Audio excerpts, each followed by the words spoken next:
Hi to my Fedhealth members, it's Hester Fedhealth, your medical aid and gap broker from Wilkinson Insurance Brokers.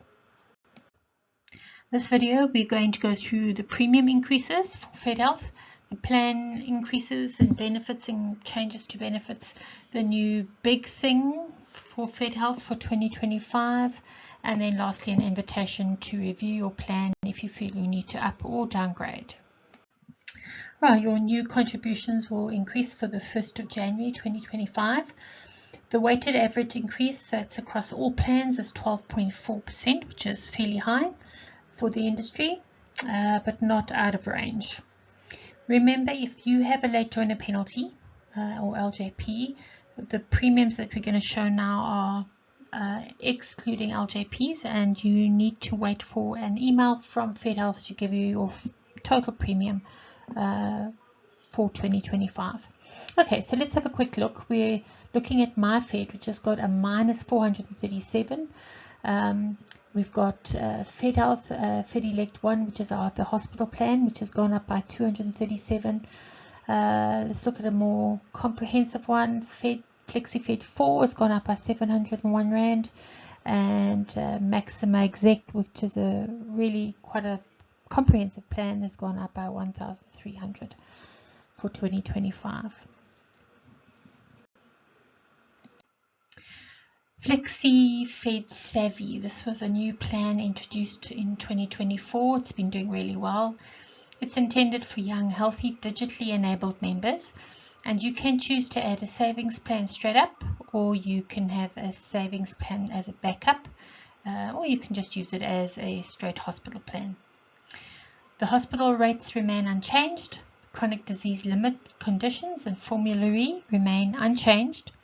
You must get your chronics from a DSP or a designated service provider or a network, and those are Discam Courier, Pharmacy Direct, and the Clicks Courier. If you elect not to use any of these networks, there will be a copay of 25%.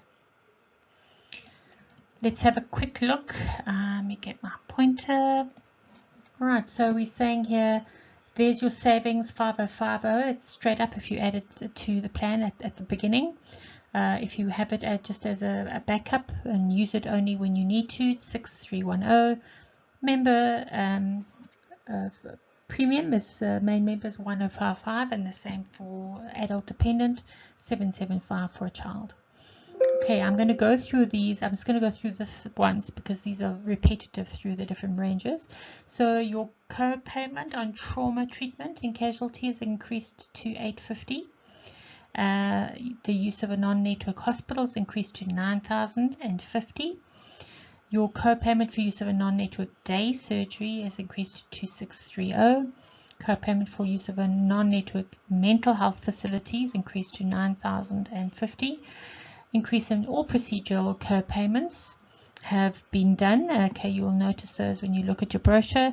And then new co-payments for an elective cesarean, which will be 9,050. Just remember these co-payments, if you've got a decent gap cover, will cover these for you. The increase here has been 8% for the 1st of January 2025. MyFed is Fedhealth's entry-level capitation plan.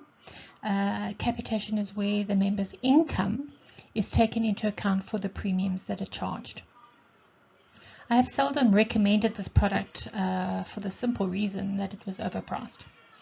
There will be, amazingly, an 18% decrease in premium for 2025. So those on MyFed are going to experience a decrease in premium, and in my opinion, about time.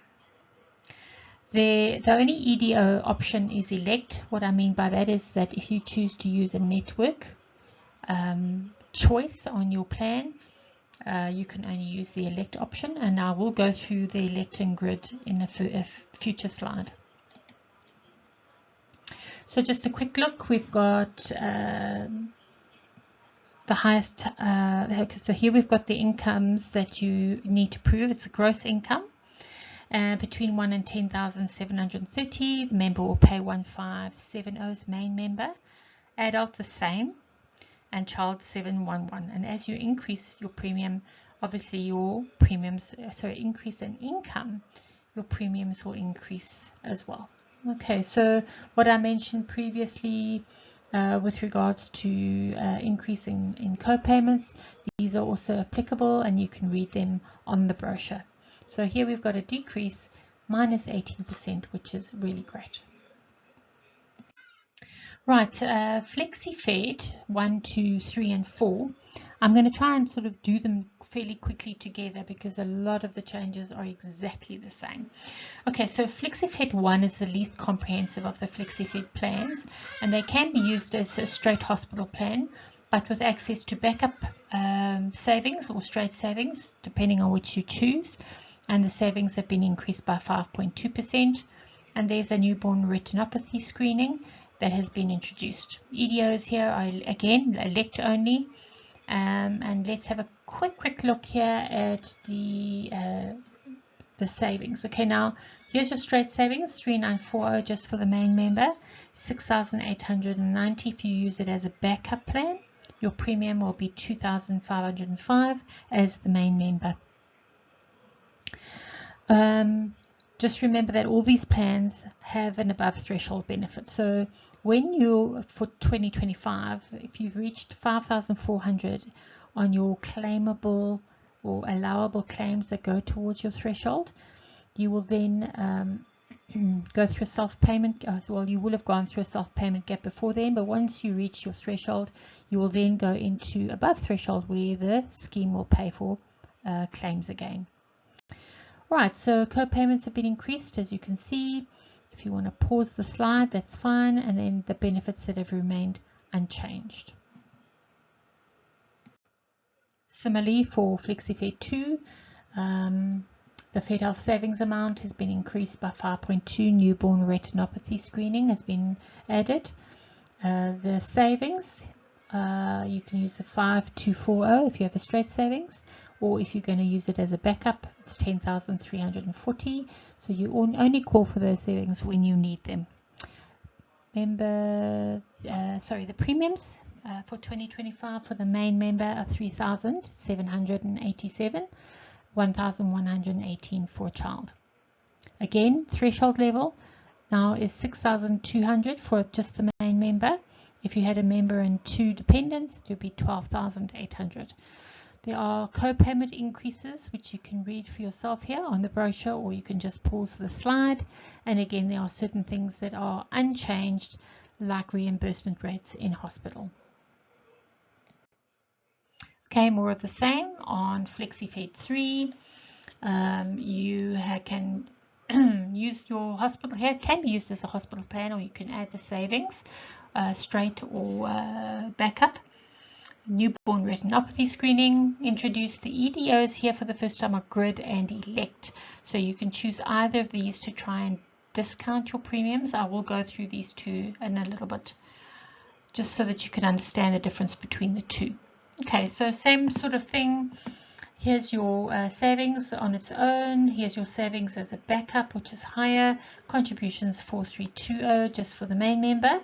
Just remember, as you're going up FlexiFed 1, 2, 3, and 4, there are more benefits. So there aren't necessarily changes. So it's not being shown on these slides. So please go back to your brochures and have a look. Here, this has been an increase of 13.8%. Again, once you've gone and got all your claims through and they've reached a level of 7,900 for 2025, you will once again have some claims paid from the scheme itself. There are co-payment increases as shown here, and there are also certain things that remain unchanged that they just wanted to highlight for you. For FlexiFed 4, this is the most comprehensive of the FlexiFed plans. They can be used as a hospital plan, or you can add savings straight or backup. Savings have been increased by 5.2. Newborn retinopathy has been introduced, and the EDOs always, I always forget the name here. It's the reduction in your premium by using grid or elect networks. Just from the slide, we can have a look. It's very similar to what we've had previously. We've got your available savings, your available backup savings, 2025 contribution for the main members, 5782. There are your thresholds, which in 2025 is 21,200 just for the main member. There are increases in co-payments, and there are certain things that have remained unchanged that they just wanted to emphasize. Increase for the year has been 13.8. Right, so let's have a quick look at those discounted options that I've been talking about. So if you choose grid, you must use a network of hospitals. In an emergency, you'll be stabilized at any hospital, and then you'll be moved to a network hospital, and you'll get a 10% discount on the general premium. There's also the elect option where you can use any hospital, but there's going to be a penalty for using the hospital of 13,800. It does not apply to emergencies, and the discount is 25% on your premiums, which is quite a lot. You just need to make sure that you have gap cover, and that your gap cover is one that actually covers this 13,800, and you'll be fine. Fedhealth Maxima Exec is a very comprehensive plan. I'm just going to point out some things on the slide. No benefit limits, all the benefit limits have remained unchanged, so you have what you have in 2024. Your threshold levels for 2025 just for the main member is 21,200. Contributions are 9,706 for the main member. Savings, for the first time you have a savings account of 1,013 per month, giving you a total monthly premium of 10,719. Copays have increased. You can have a look there, and again, certain things have remained unchanged. Maxima Plus, most comprehensive of all the premiums, all the plans on Fedhealth. Again, if you really want to look at this very comprehensive, just have a look at the brochure. For 2025, the threshold levels increased to 22,700.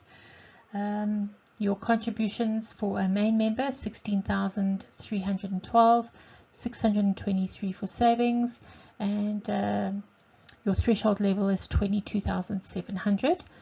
The annual out of hospital expense benefit is 10,310. Right, so co-payments, you can have a look at those that have been increased, and also the savings amount increased by 5.2.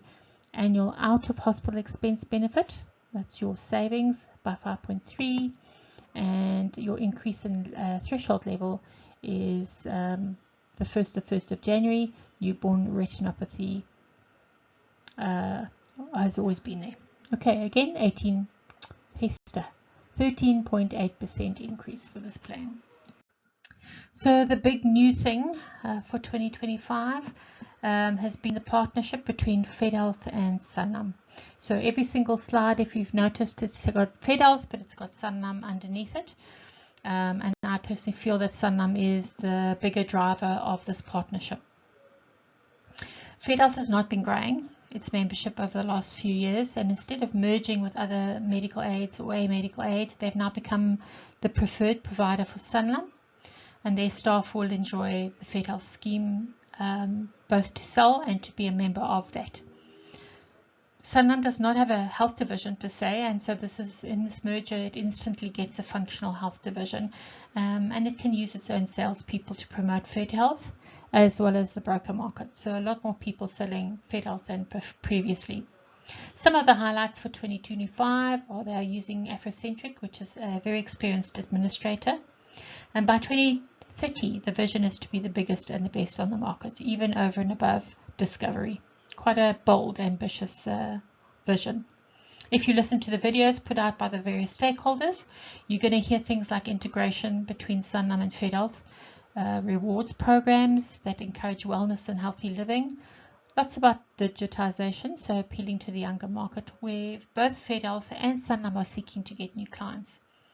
They're going to be rewards partners. So far they are looking at movies, travel, gyms, Sanlam financial products, and also including gap and primary care. And that's my story. So I appreciate you sharing the time. Again, please go through our brochures. Please contact me quite urgently in the next 2 weeks if you need a review. Have a great rest of 2024. Thank you.